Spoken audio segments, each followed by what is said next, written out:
Yes, we can. Fine, thanks. Yep. Thank you.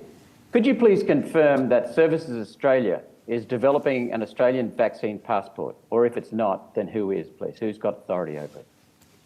Senator, as I said in my sort of opening answer to Senator Gallagher, we are not, there is not a vaccine passport being developed or delivered by Services Australia. Is there one being developed by the Australian government? There is not a vaccine. So, Senator, as I said in my opening comments, a passport is a permission to leave a border. There isn't any role for us to create a vaccine passport. We are doing two things. As I've said, we support Australian citizens by holding their immunisation records and making those immunisation records available to them in a range of different formats that we've discussed. One of those formats, in collaboration with other relevant agencies, Home Affairs, who manage the border, and Department of Foreign Affairs and Trade, who have the Passport Office, we will provide collectively a version of someone's immunisation record called the Visible Digital Seal, which is set on what's called an ICAO standard that an Australian citizen will need when they choose to cross a border with their normal passport to go overseas. So we were supporting them with the necessary record of immunisation to support international travel, but it is not a vaccine passport and there is no domestic vaccine passport. So will the state governments be able to use this device as a vaccine passport? Or will what you're working on, will it enable the state governments and various retailers, businesses to use this as a vaccine passport?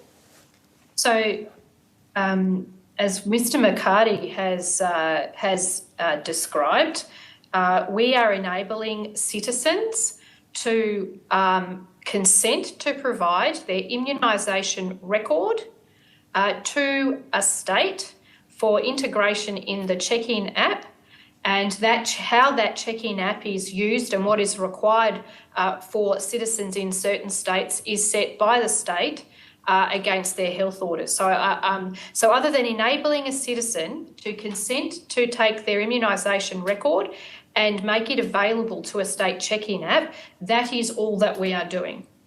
So you're enabling the states then to coerce the mandating vaccine?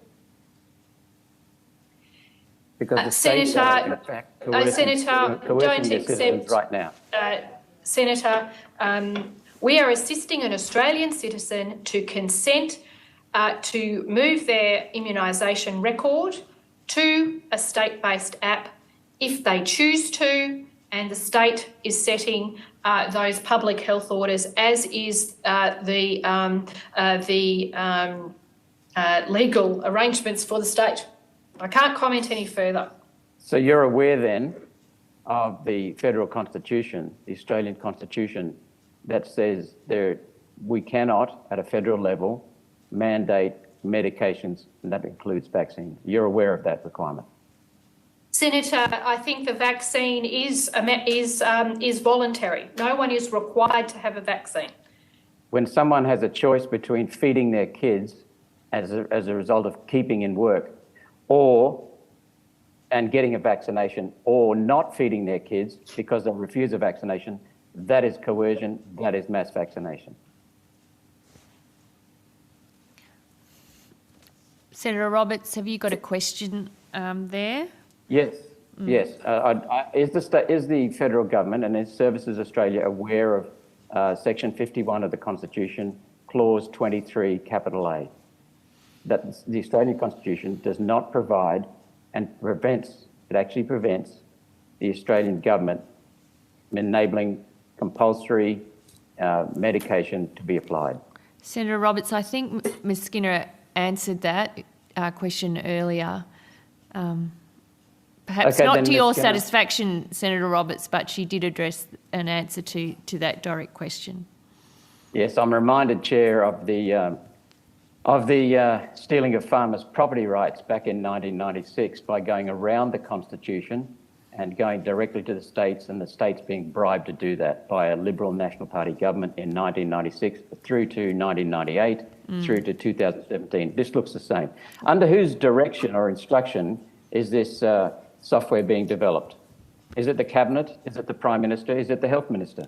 Is it the Minister for Services Australia? Senator, Services Australia received funding for a range of measures to do with supporting the rollout and recording of COVID vaccinations and, in fact, influenza vaccinations as part of the normal financial arrangements of government. So we received our authority through that process, and we have funding that enables us to do both the technical work, the support to providers, the support to hubs, and the service delivery requirements around people needing to ring us and other things related to their vaccinations.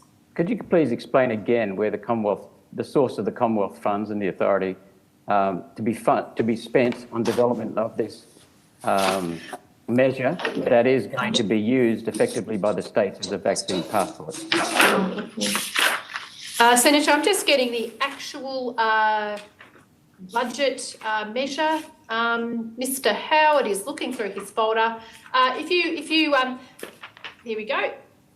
You answer it. Mr. Howard will answer that question, Senator. Senator, so we were funded under the COVID-19 response package vaccination and treatment, where the department was given $35.198 million in 2021 for a number of measures, and $4.2 million in 21-22. And those measures included increasing performance and system capacity for the Australian Immunisation Register, the ability to add new COVID-19 vaccinations to the register as advised by the Department of Health, enhancements to vaccination provider lodgement channels, enhanced data feed to the Department of Health, the creation of COVID-19 digital certificate, and increased channel availability for individuals to obtain a copy of their proof of vaccination via the Medicare online accounts, the Medicare Express Plus app, individual healthcare identifier services via MyGov for non-Medicare eligible individuals, and for the My Health Record via MyGov. So what is the date of that authorisation, please? Is it part of the latest budget? So it would have been in the PBS. Is the table that I'm looking at here, Senator, for 2021. 2021 budget. Thank you very much. Yes. Who will be administrating and updating this device that enables the states to apply Australian vaccination passport?